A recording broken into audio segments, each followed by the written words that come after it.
the things that NAB had done with their product and service, the message wasn't getting through. And a campaign wasn't going to do that. Right? We had to create a situation that brought people in, that forced people into action, into taking a point of view of one form or another. So this is why we called it a situation. Now, it wasn't any accident we used that word. Around about the time, there was a few of us had become obsessed with this book, which is a collection of writings from the Situationists International, which was came out in 1957 in France. And basically, the Situationists were a bunch of people in Paris at that time, a bit like a sort of Adbusters type movement. Now they were very sort of into slogans and ideas, and they pasted them all over the walls of Paris. But there was a sort of method to that. In issue 1 of Situationists International, they describe the construction of situations. Right? This is very, very important because this works, especially well today with connected technologies. In any situation, there are 3 key components. There's the orchestrator, direct agents, and then spectators.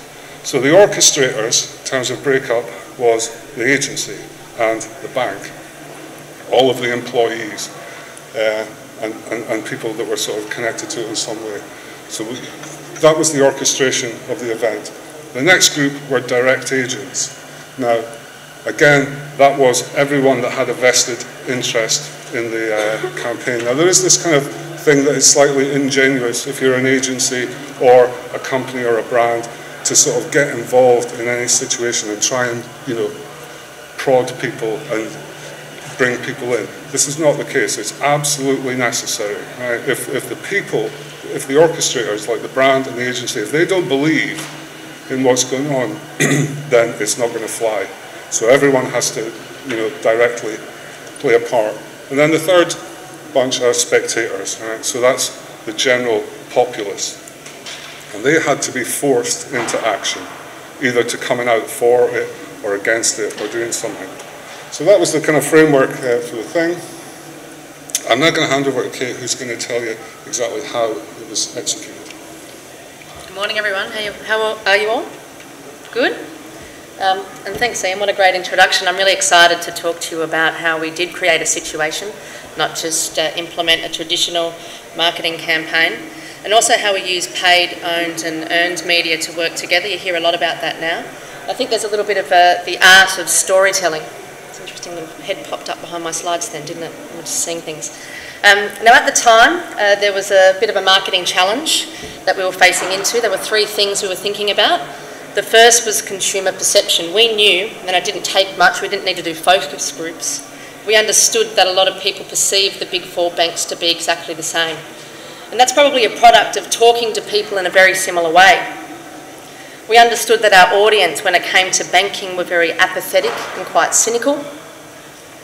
And we asked ourselves, what do we want to be known for, or what do we want to be famous for?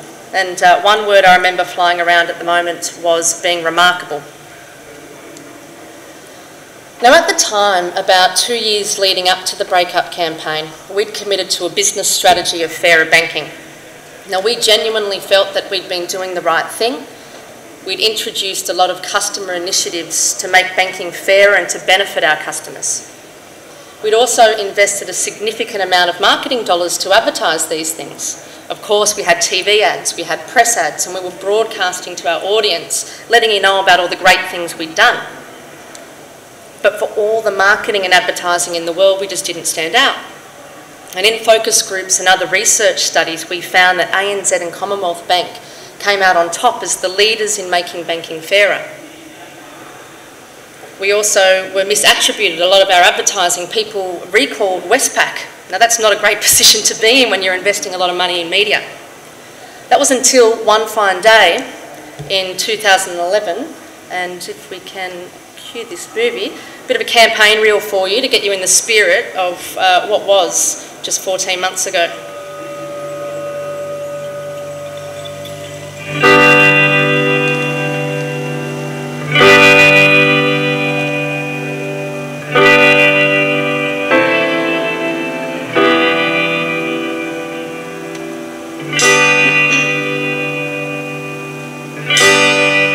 public, if you think about it, believe that there's been collusion between the banks, that they simply follow each other with all their fees, that there's been no real competition between them.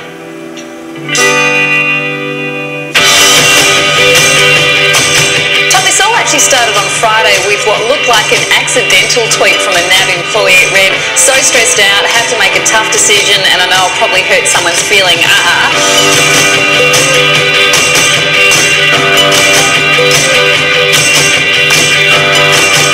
Well, no one likes to receive a Dear John letter announcing a breakup, especially when it's published in the papers for the world to see. The NAB has written an open letter. A relationship breakup letter. Dear Combank, ANZ and Westpac. Honestly, it isn't you, it's me. This letter today is astonishing, Wendy. I can't be around you anymore. Enjoy your ride. Oh, yeah, right. Good riddance.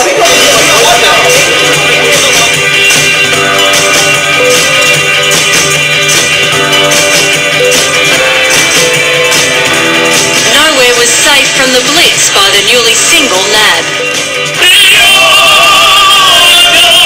NAB's launching a full-scale attack on its competitors. The NAB is telling its rivals their relationship is over. There was even a piano man singing broken love songs outside the ANZ headquarters. The sky, the street and the net were all bombarded with messages of breakup.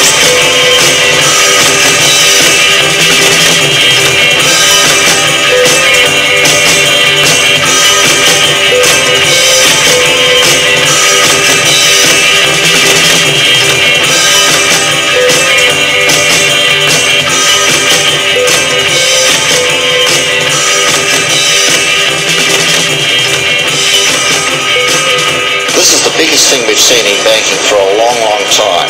The other three big banks are filthy, absolutely livid with the NAB right now. Consumers stand to save tens of millions of dollars. This has got to be good for Australia.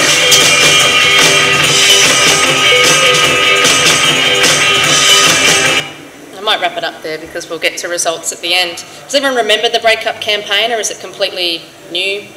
I'd assume most people have heard about it. It was pretty popular. This is a really interesting point. I often get asked a lot about why we started in Twitter and the whole strategy behind that. I guess it comes back to this idea of storytelling, and we wanted to engage with people in ways that traditional media just don't allow. This also was a way for us, I suppose, to tell the backstory and unravel a bit of a narrative behind how we were feeling. It was also being more authentic and being really human.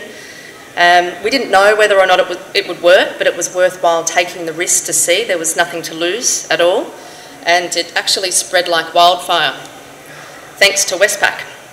I think that this was the one that really fueled the fire and gave it quite a kick along, and I really admire Westpac for doing this. It shows real agility and that desire to take a risk, and if this had in fact been an accidental tweet on NAB's part, it would have been the perfect response. Within an hour, we'd been retweeted 100 times and reached, I think, almost a few 100,000 people. On the Saturday, this was on a Friday night, by the way, this is on Friday the 11th of February, and on the Saturday morning, we continued to unravel this story. We had linked to a video on our YouTube channel, which was featuring Zoe Foster, a relationship expert. It was a little bit unlikely to come from a bank. We were trying to let people know that we'd sought some advice about what we were about to do, and it was signalling what would come, but nobody really knew. Later that afternoon, we talked about an exit fee offer. We had a promotion that was out in all of the broadcast media and hit the front page of the Herald Sun, and we let people know we'd made the right decision and we're feeling, really okay about all of this. Now, people thought that was it. We came into work on Monday morning. Even Tim Burrows, the editor and publisher on Mumbrella, wrote an article about how we punked Westpac, or something, the title like that. But what they didn't know was overnight, on the 14th of February, we were launching the Breakup blog. This was the first time that we'd allowed user-generated content on our website. We also had 60 couples, as you saw in the campaign reel, breaking up in public places all over Australia. We put a helicopter pilot to bed so he had a really nice rest before he took to the skies in the morning. Now, this is our approach. There's probably one arrow missing here, I thought, this morning, and I'll tell you why in a minute. Basically, we took a very integrated approach with our paid, owned and earned channels. And I'll step you through that. Paid for us really was about amplification and reach, trying to generate a lot of awareness and traffic back to our owned assets. So, as you can see, there was also a lot of experiential that was driving back to our owned assets. The destination was our breakup blog, nab.com.au/breakup. And here we had a lot of engaging content. Some of it was real-time still images of what was happening out in the market on the day. There were some post-event videos that were telling the full story. We had the backstory and all the reasons that we felt that we were different to the other banks in a timeline, all those customer initiatives that we'd introduced. There were social plugins here for the first time on our website where people could go and share and amplify into their social networks. It was just the two major ones, Facebook and Twitter. Today you'd have a whole lot more, and back then I guess we could have put an add this button. And again, as I said, we were having user-generated content. We were having a conversation on our website. There were comments, and Ian and I were very, very busy people on that day. The earned media component, I suppose, is threefold. There's earned media as a result of how bold and unexpected we were. So we were getting broadcast and traditional media on would have been the 16th of February. We also had the earned media from consumers sharing a lot of our owned assets, but it was also us seeding into earned channels and seeding that conversation. If we get right under the hood of the online approach to the breakup, this is a slide that we actually in fact used to sell in what we wanted to do in the digital marketing team in conjunction with Clemenger and the pitch that they had. From a paid perspective, we bought some high impact advertising on heavily trafficked, well-known publisher sites. We also use paid search to leverage consumer interest. Naturally, if you see something happen out in the market, you will go to Google or you'll go to YouTube to find out what's happening, if not ask a friend. From an owned perspective, we were using other assets like internet banking, our home page in various places, our ATM channel, all driving into this campaign hub. Again, you'll see from social media to the campaign hub, it's two-way. There is the role it's driving traffic in, and then there's the amplification from consumers. The three different networks we had to use very, very differently. Facebook is one that I feel best practice for a brand's probably posting no more than 1, 2 or 3 comments a day and really having quite a discussion about those topics and making sure that they're very relevant. We took the angle of leveraging our PR strategy, which was all about relationships and trying to draw the line between Zoe Foster as a relationship expert and talking to consumers about their banking relationship. In YouTube, we were hosting content, and it was embedding into our campaign hub or the breakup blog. This was great because it helped leverage that interest when people went to search on YouTube, and it also enabled a lot of sharing and amplification. In Twitter, of course, if you're a user, you'll understand it's more about real time, so we were just posting things as they happened. We were also amplifying some of our user-generated content. We got a few letters that day. Do you remember we got a JPEG made for us that a 19-year-old Swinburne University student thought we were just so awesome. We posted a blog article about that and gave him something to talk about and reach out to his networks as well. When I said before on the previous slide here there's an arrow missing, I think today one thing I would have liked to do if the campaign wasn't a point-in-time campaign but a campaign that ran for a longer period of time would be paying to amplify the earned media. And I think there's some great examples. First Direct, a bank over in the UK, which is a subsidiary of Citibank, they've done this really well. Their proposition was based on customer service, and they took customer verbatim comments, packaged them up into paid media. And I'm not talking just online, I'm talking even outdoor billboards and television commercials. So there's that extra little arrow there that I'd probably put in if I was to draw it again. In terms of highlights, I don't think I need to tell you that it was very, very successful from a social media perspective for me. Having 1 or 2, even 3 if we count Friday, trending topics on Twitter the first time we'd used it for a campaign is pretty exciting. 200,000 YouTube views and lifting banking category conversation, not just about us, but banking in general, by 66% on the baseline is quite phenomenal. We can't measure success just with social media metrics, though. We need to marry them up with traditional business metrics. And 100,000 web visits to our campaign blog in the first 24 hours is quite phenomenal. Also the lead story. across the mainstream news. You can see in our products there was an uplift or an incremental uplift across all of them. It's the new customers and the ROI that really baffles me, and I just think it's amazing. A brand campaign traditionally doesn't have a target, or in my experience, a target for sales. It's more about widening the top of the brand funnel, your awareness and consideration metrics, and shifting that through. And you've got other mechanisms and other campaigns which will be, trying to convert people into customers or retain them to stay. So this was quite fantastic that we had 1,000 new customers coming through the door every day for the first 3 weeks. We're now at 650,000 since that day. During the campaign period, it was about 200,000, and we reached an ROI of about 205%, which is really, really quite good. I think this is the most important slide. It's what we learnt, and a bit of a mantra for me to think about every time we go to market with a campaign or implement any activity in social, or just in general across the board really. It's about, number one, being unexpected and bold.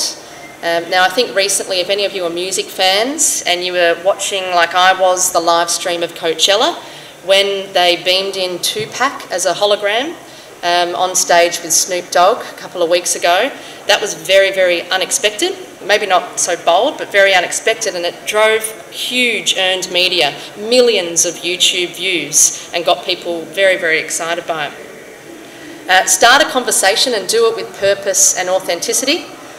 I think that in today's age, we can no longer just broadcast to people like you and I, and as a brand expect them to believe what you're saying. We need to involve people, we need to be experienced brands, and we really do need to listen to our customers.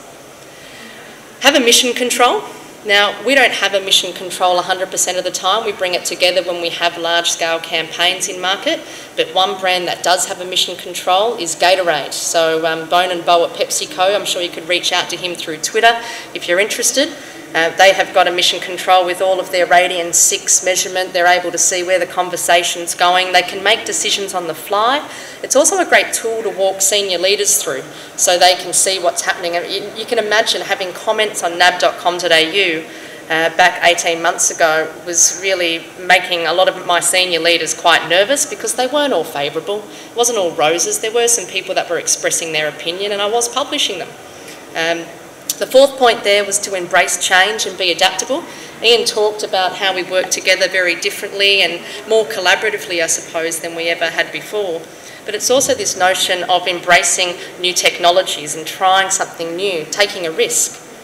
And the fifth point is encouraging our brand evangelists. Today, we understand who our influencers were. Back in February 2011, we'd only used social media for a number of months. So my brand evangelists were staff. NAB has 40,000 employees. There's 4,000 just down the road in Docklands. So we use Yammer, which is our internal social network. We use the intranet, and we encouraged our staff to share it. Get on Twitter if you're on Twitter, share it on Facebook, change your status update, here's some suggested copy. We gave them that power, and it worked really well for us. It's also helped us to evolve and really solidify our approach to social media. We've always collaborated. We're a cross-functional team trying to overcome a lot of the business silos that exist in large corporations. A key point for me is that we will continue to listen to our customers and engage in a two-way dialogue with them. And I think I'll wrap up by saying here, it's all about taking risks. Our approach is to test, learn and reevaluate. Not everything will work. But it is worthwhile trying to find out what suits your audience, what works for your brand, and what will drive results for you. And there's also a URL there if you're interested to see the staff guide that we developed before the campaign. It's really simple, based on 3 pillars. Definitely check it out, and I might let Ian just wrap up and pull it all together for us. So thank you for having me.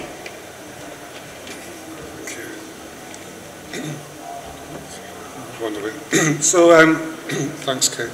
So from an agency point of view, one of the things that we continue to learn and relearn all the time, it's very, very easy to drift away from that and imagine that agencies, we're these great alchemists who, create brands and stuff like that.